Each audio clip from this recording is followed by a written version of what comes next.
I needed solid friends. I needed solid friends and solid teammates, and he was that person. He really set the bar of professionalism, and hard work. And in this next clip, David Beckham describes what it's like being friends with Gary Neville, and it's very clear to see how much love and admiration and respect that he has for his best friend. But he also goes on to talk about what their working relationship was like. And he touches upon a very important point that this current Manchester United team lacks, which I will get to after the clip.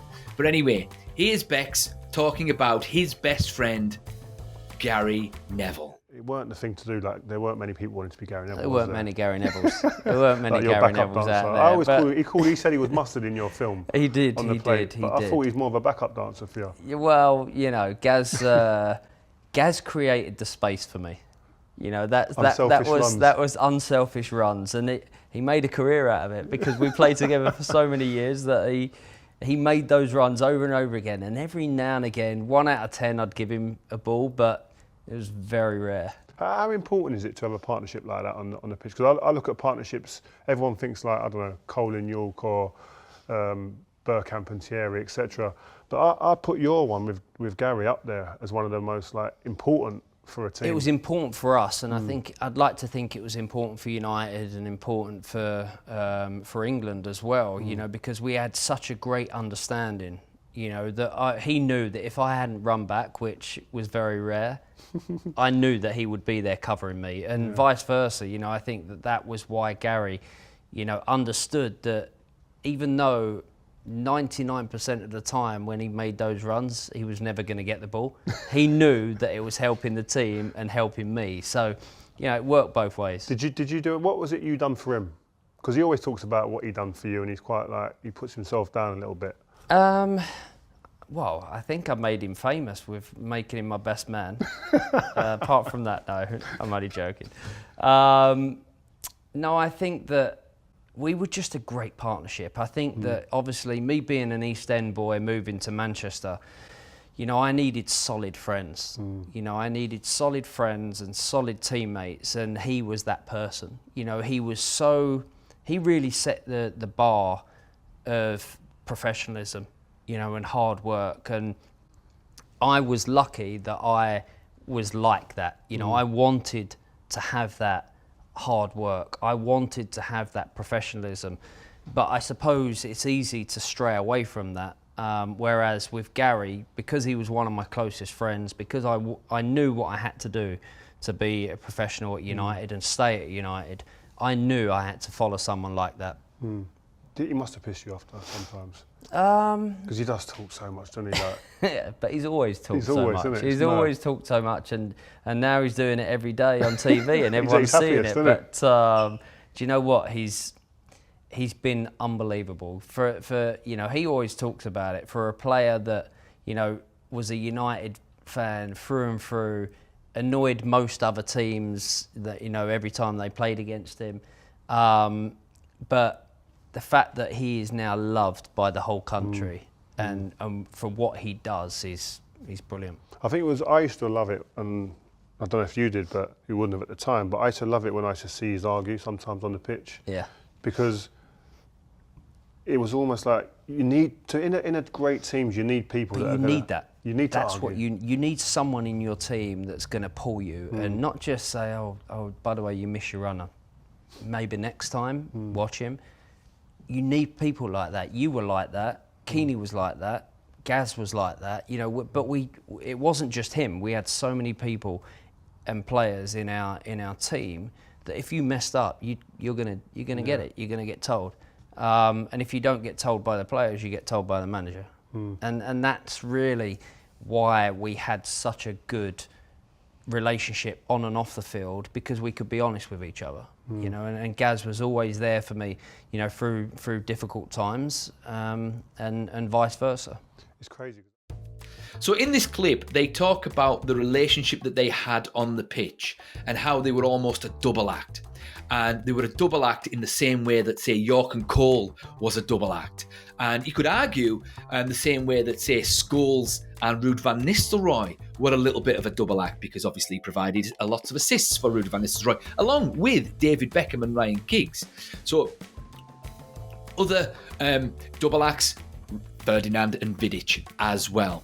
But what's important is the connections between the players on the pitch and how they were well drilled.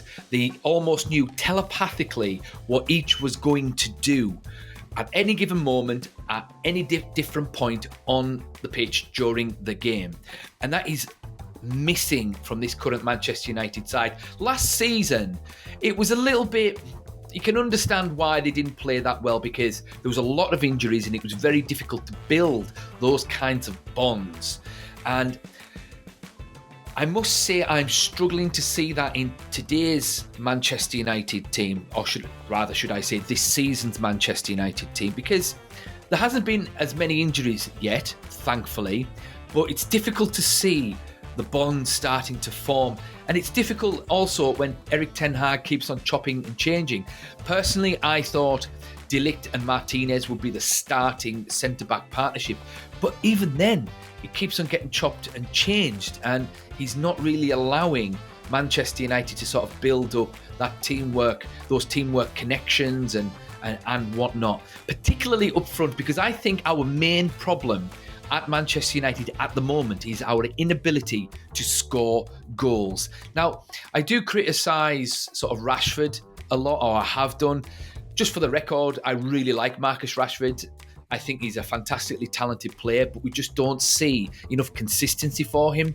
So part of me is a little bit frustrated by him, but also sympathetic, because it was quite evident in the Porto game.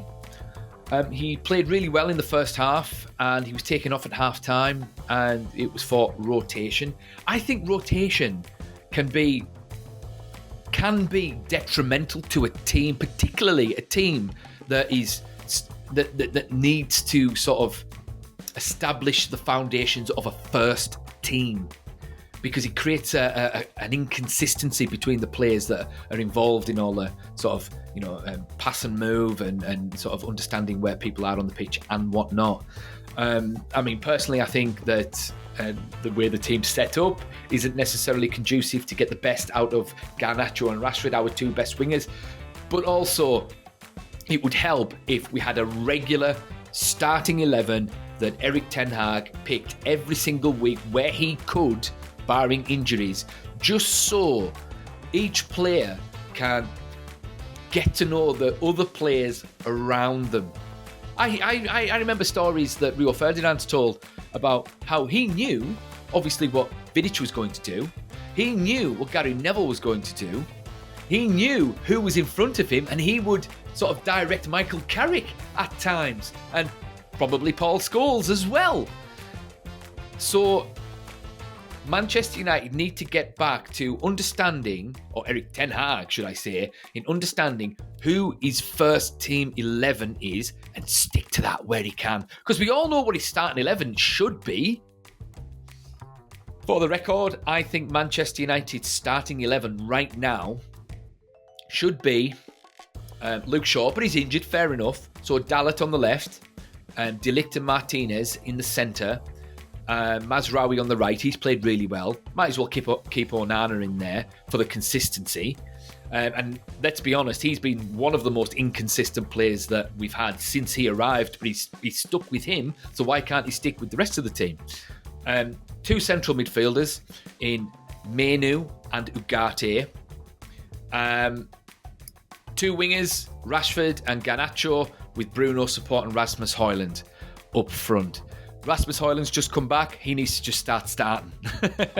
He needs to start starting. And just keep that 11.